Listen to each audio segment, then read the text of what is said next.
This is White Plains Week, the weekly news roundup. With your moderator, John Bailey, editor and publisher of the daily internet newspaper White Plains Citizen Net Reporter. Jim Benerofe, editor and publisher of SuburbanStreet.com and WhitePlains.com. And Peter Katz, noted broadcaster and journalist. White Plains Week. What's happened? Who are the newsmakers? And what's in store for the future? The views and opinions expressed on this program are solely those of the participants. White Plains Week is presented Fridays at 7:30 and again on Mondays at 7 p.m. here on Channel 76.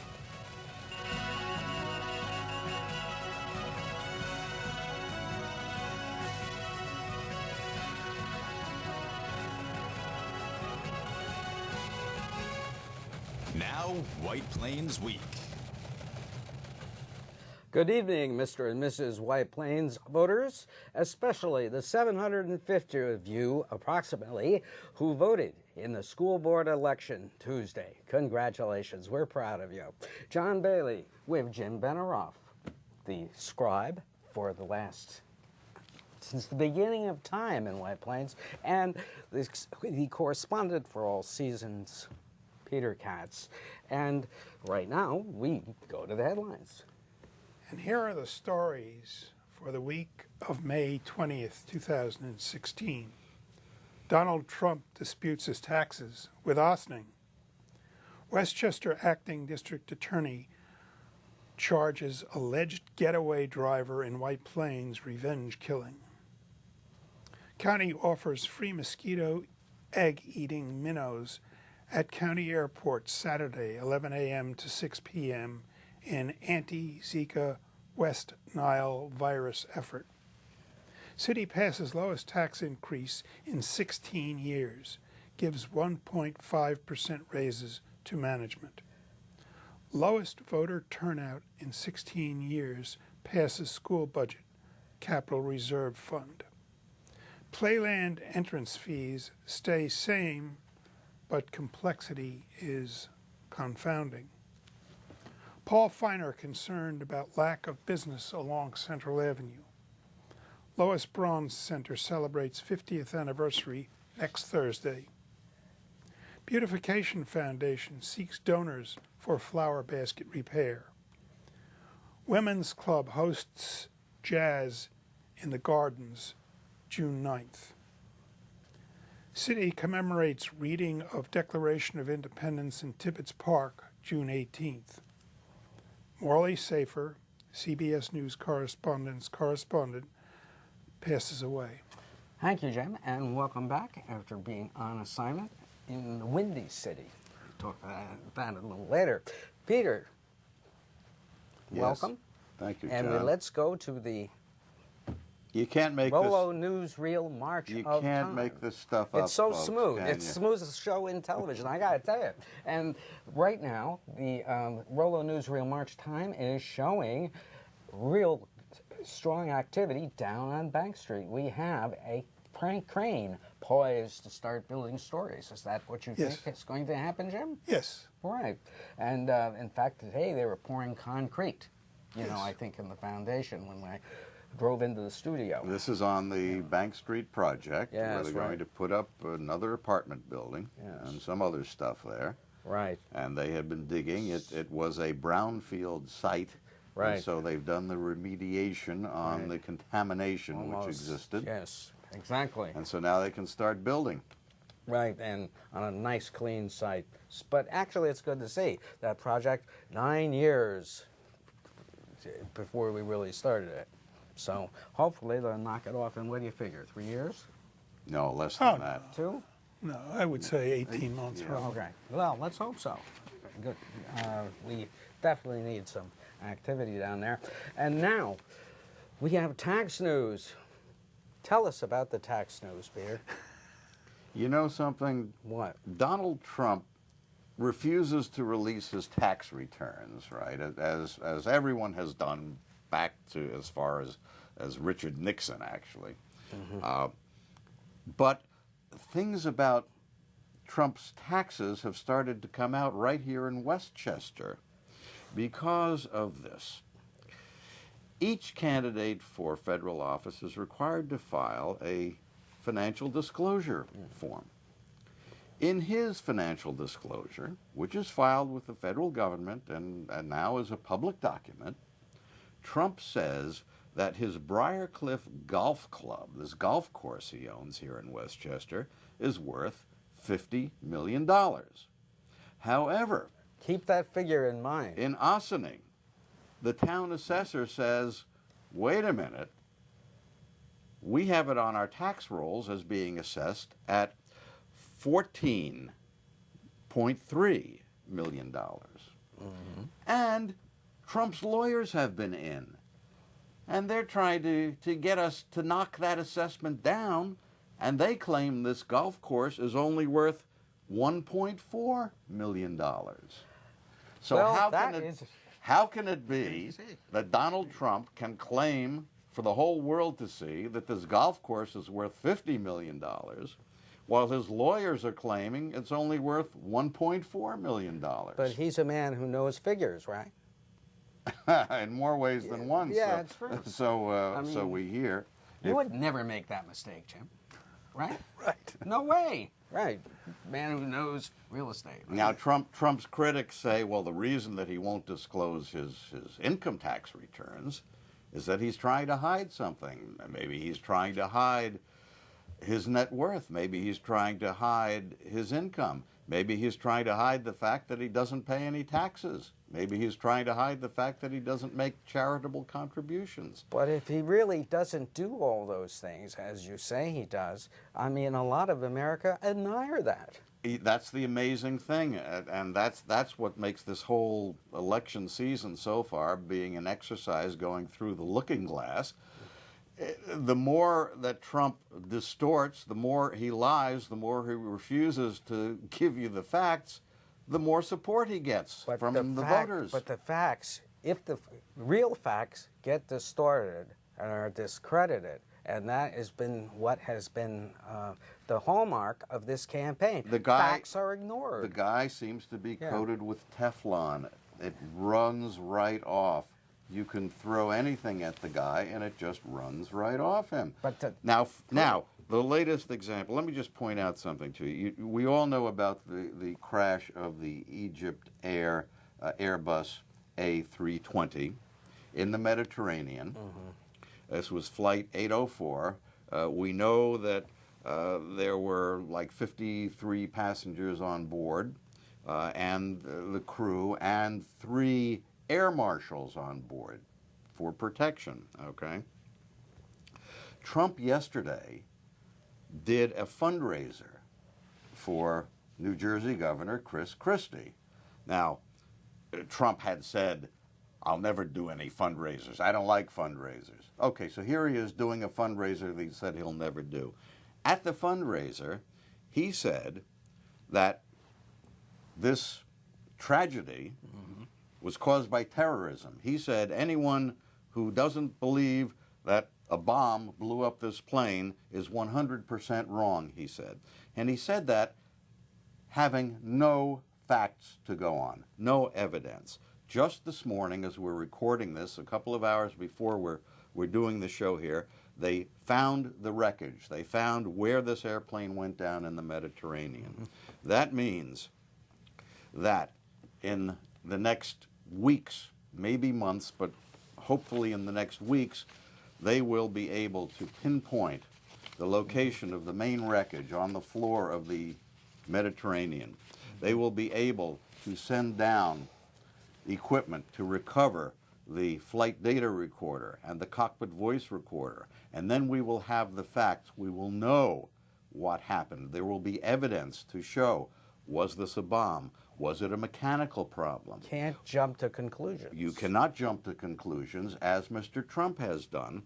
And it's totally out of place, certainly, for a president of the United States to jump to conclusions and make pronouncements having absolutely not one shred of evidence to go on. Now, what happens when he does this? His numbers go up. more people flock to him. Why? He's trying to get elected. He's playing to his audience. Well, I think one of the things that happens, people want answers, and they want them as quickly as possible. So he has given them, whether it's a true answer or not, doesn't matter. He has given them an answer. But have we all, as a society, lost our ability for critical thinking, to understand that you don't say things, that you don't listen to demagogues, that you look for facts, that you do analysis, and then you reach a careful, studied conclusion? That's what happens in aircraft accident investigations, which I know something about because I've been reporting on that, and been involved in the field for more than 30 years. And often the cause is not what it appears to be. There can be a dozen things which could actually cause an airplane like that to go out of control, to spiral down into the ocean, which could cause a fire, which could cause an explosion. Something as simple as carrying lithium-ion batteries in the cargo hold has been known to cause fires on airplanes. They're talking about lithium-ion batteries. They're trying to stop that. They're saying if you want to have lithium-ion battery devices, that you should put them in your carry-on luggage and not below. Well, and deactivate them, and you want to keep them separated. In any event, the idea is, what is going on? Why are we aggrandizing people who make pronouncements with no sense of the facts? I think that you got to understand, so having covered the city of White Plains for 35 years, the public is generally tends to be naive. They do not get all the facts. They get some of the facts, and they usually latch on to what is important to them. And most comfortable. And most comfortable. Yeah. You know, it's interesting that you mentioned that, because we had a grand display of naivete this past Tuesday when it was time for the annual school budget and school board election here in White Plains. Right, John? Exactly. And if we can go to the shocker, please. Shocker of the week. We had a passed budget, of course, 629 to 149, but what was significant and what made this shocking, passing the school budget is not exactly shocking, we do it every year, is that it was the lowest turnout since I've been covering the school district, which was since 2000. The lowest turnout in 16 years, 2.5% vote, 778 of 31,000 registered White Plains voters. And there was reason to vote. It's appalling. It is appalling. Well, there has never been a school board election. I don't think there's ever been a school board election where they had more than 3,000 voters. I'm not sure about that, but it's that sounds reasonable. Typically, I remember it typically would be 3,000 to 4,000 voters early on. Yeah, but that would when be I 10%. first became interested. Yeah, it would be, 10. but here you have a little over 2% of the eligible voters exercising their right to vote. It's incredible. What we're seeing, you know, in this presidential election season, is that reflective of what's happening here in White Plains, where what appears to be total apathy on the part of voters, total disinterest, no desire to learn what's going on in the school system, no desire to see what are the facts of this And they budget? would rather believe our school district. Go ahead. I think that there's an awful lot of budgets. There's only two. Well, in White yeah, Plains. but there's budgets for other organizations that you belong to. I mean, for instance, the library budget is part of the budget of the city, but at the same time, I deal with the budget that is put out by the Library Foundation. And really, to understand a budget, you almost have to be an accountant. Well, but certainly of the 31,000 registered voters here in White Plains, certainly more than 700 some odd people would have the time, you would think, to learn about it, to make a contribution to the educational system here, to show some civic pride, to take some sort of interest in this. It's incredible. They also had the Capital Reserve legislation, which also passed. If we could have the Capital Reserve.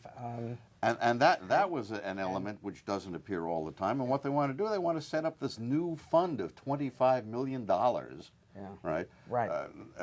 To be used for capital projects, for improvements to school buildings, whatever. And they expect to pay for a part of this $25 million by dedicating money that they've been spending for certiораries the last few years, figuring that they now have $3 million spare money to put in the wouldn't you think that people would be interested in what's going to happen here, where you're going to have school officials creating a pile of money, $25 million, that they can literally dip into any time they want and do whatever they want with? Wouldn't you think people would be interested in learning a bit about that? Right, and exactly what they're going to spend the $25 million on. And maybe just voicing your opinion, voting, saying, yes, I approve of this, I think it's a great idea. No, I think it sets a dangerous precedent. But this was never really fully discussed, in my opinion, because the question I have is how, if you can just budget for this and it gets taken away from the school budget, what counts towards the tax levy, that's an important piece. Someone has to make it up, and why do I feel that it's going to be me who has to make it up? Because we always do, and of course the big thing to vote in the school budget is you have to hold the school district accountable for their performance with the students. Speaking of which, didn't you find out how much they're going to be paying this lady they hired who's going to replace Fred Seiler as the business agent? $232,000 and change.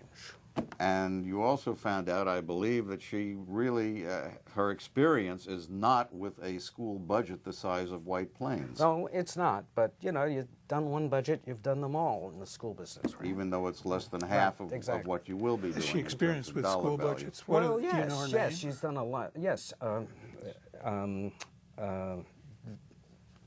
Vaquero Teish, Ms. Vaquero Teish, and Vaquero Teish. She comes from the Rockland County. Right? Some district over there. Right, and which is also predominantly white, way white in population. Not as diverse as White Plains. Certainly not. White Plains, the latest figures, 47% white, 35% Latino, and 11% African American. That is the latest pop. So while all of this is going on over on the school side, over on the city side, they're giving themselves raises. Yes, they are. Now, what happened on the... John, I think I'll give myself a raise. How would that be? Yeah, I want a raise too, Jim. Give us a raise. Well, right. Well, Brenda Starr is going to give me a raise. Right, exactly.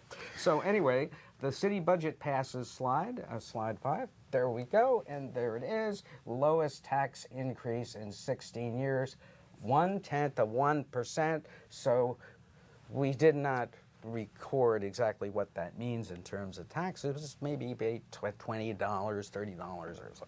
It's really low. On a typical house. And this was also a 2.8% change in the total budget, which is now $183.8 million.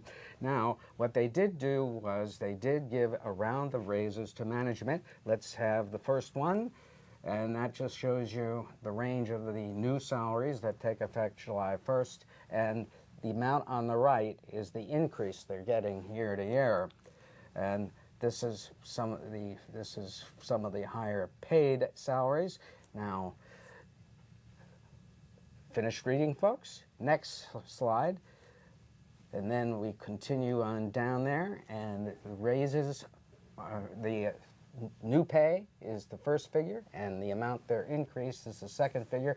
And the mayor gets a raise, but he is by far one of the lower paid persons. Yeah, certainly compared with the school superintendent, he's a pauper. I know, and the mayor doesn't even get retirement from some. But look, if you put together the school budget and the city budget, we're paying close to $400 million a year to run our local governments. Yes. Okay? Right. Shouldn't people be interested in that? Shouldn't we see more than this apathetic turnout that we see year after year? Yes. Only getting worse. In fact, the council meeting was interesting, wasn't it, Jim? Because we had a late council person. Well, the council meeting was called for 6:30. And I don't know the reason, but Councilwoman Nadine Robinson got there late, and they had delayed the meeting. And of course, they didn't want to not do it, because if they did, they would have had to hold another meeting the next day or whatever. At any rate, they went into a non-public session where they were discussing something with attorneys. I don't know who it was or what it was about. And shortly after that started, Nadine Robinson showed up. I don't know why she was late. She might have gotten caught in traffic. I don't know where she was coming People can be late, but I think that they wanted to do this because it's the budget, and they're, you know, it's well, they had a another time meeting. thing They said their planning board had a meeting at 7 o'clock, and they were using the council chambers. So about almost nobody was there for the 6:30 meeting of the budget. You know, of course, one was there. we're not supposed to know really what goes on in executive sessions, but I just wonder whether the FASNY issue came up in executive session. I thought of that too. We found out that the city was given another 50 days to respond to some things by the judge who's been hearing this case. And if they do appeal, they have 6 months to appeal. So it may even be delayed longer and longer and longer. 2017, folks. That's my. But at any rate, the council meeting, when they finally got to it, lasted about 12 minutes. They went through everything and passed everything. In some county news, the acting Westchester County District Attorney James A. McCarty announced Michael Djukic of 25 Lake Street, White Plains, was arraigned on an indictment charging him with 1 count of criminal possession of a weapon in the 2nd degree, a Class C felony, a count of criminal facilitation in the 2nd degree, a Class C felony, a count of tampering of physical evidence, and 1 count of hindering prosecution in the 2nd degree. Now, this has to do with that shooting on North Kensico Avenue a couple of Dominique weeks ago. Hospi on April 17th. Where did he live? He was living at 91 North Kensico Avenue. No, He was shot. The fellow they just indicted, or the fellow arraigned, they rather, just indicted, it lives in the area. On Lake Wait, Street. I'm sorry, I'm reading this wrong. But Mr. Hospi, who was murdered, lived was on at North Kensico Avenue. This fellow is on Lake Street, which is right around the corner from North Kensico. Right. Now, It's he 125 is... Lake Street. I used to live there, that's why I asked. He's accused of driving the car that led him to there. Everyone and is this innocent is something, until proven guilty. This is something people have to be careful. If somebody asks you to drive them someplace, you got to make sure, what is the mission? Well... No, you can get in really big trouble, as this young man has. You could. We need to mention that Judge Scarpino has been set up to likely become Democratic nominee. Yeah, if he defeats the for- Republican candidate for- in the DA election. For the DA seat vacated when Janet DeFiore moved up to become chief appellate judge in New York State. Right. And now, before we lose sight of this, Morley Safer died. He did. A reporter for CBS News, well known from the Vietnam War coverage, in which he exposed a policy in which the Marines and some others were burning villages in Vietnam. And he was best known for his work on the show 60 Minutes, where in the 70s he replaced Harry Reasoner when Harry Reasoner moved over to ABC. He won many major awards in journalism. He had actually retired from 60 Minutes just 1 week ago, a week before his death, and a week ago, 60 Minutes ran a 1-hour retirement salute to Morley Safer. So very nice. His death came as a great shock. Yes, and also, Which means we he shouldn't retire. We Just note in keep passing working. the death at age 90 of Julia Mead. Now, Julia Mead, along with Betty Furness and Joyce Gordon, who was actually a White Plains council person at one time, was one of the top television spokesladies. Yes. for commercials and stuff. She did Kodak, she did Lincoln cars, she appeared regularly on the Ed Sullivan Show. Julia Mead, 90 years old. So now some important news for you folks who are worried about mosquitoes. The county is giving away fathead minnows at the Westchester County Airport from 11 a.m. to 6 p.m. on Saturday. This That's coming tomorrow. Saturday. That's tomorrow. That's tomorrow, and they are free. And you just have to bring a bucket so you can put the oxygenated water in your hundreds of minnows to put in your pond or pool. Now, this is really a great job by the county as they try to prevent the mosquito eggs they from had done hatching. this a couple of weeks ago and they ran out of minnows. Yes, I so guess. they've got more, Yeah. 130 pounds of them, I think. And of course, you have to hope that the people taking these minnows will be using them for mosquito control and not to make minnow casseroles. Yeah, now Playland opened last week, and one thing we noticed when we were walking on Playland is underneath the dragon coaster on the left, there is a lot of standing water, which is always there, and the county has to really look at that and try and eradicate that and get rid of it. Well, we also noticed that they have the prices posted for Very admission and confusing tickets. stuff. Well, you have to sort of figure it out. Actually, there are ways. If you're a Westchester resident, you can just go in and walk around For free. $10 and then pay with the rides. You could buy the rides, one at a time if you want. Okay. But the prices seem to be the same as last year. Right, they are. Now, a few things quickly. We're looking for donations to repair the flower basket, which was crashed into by an errant driver That's recently. something the Beautification Foundation put up. It's at Armory Place and North Broadway. A car hit it and made a mess of it, and so they're looking to raise money to repair it. Quickly, Driver didn't have insurance. we don't know. Women's Club Jazz coming up on Thursday, June 9th, a fundraiser for the Women's Club. And on June the 18th, there will be a reading of the Declaration of Independence at the Tibbetts Park. And that's it for us on White Plains Week. John Bailey. Good night. White Plains Week has been a presentation of White Plains Citizen Net Reporter, WPCNR.com, in cooperation with Channel 76. Comments may be emailed to WPCNR@AOL.com. The copyrighted print White Plains Cityscape by Leonard Weber is used courtesy of the White Plains Presbyterian Church. For information on its availability, you may contact the church at 761-8585. The views and opinions expressed on the preceding program were solely those of the participants. White Plains Week is presented Fridays at 7:30 and again on Mondays at 7 p.m. here on Channel 76. For White Plains Week, this is Seth Benerofe speaking.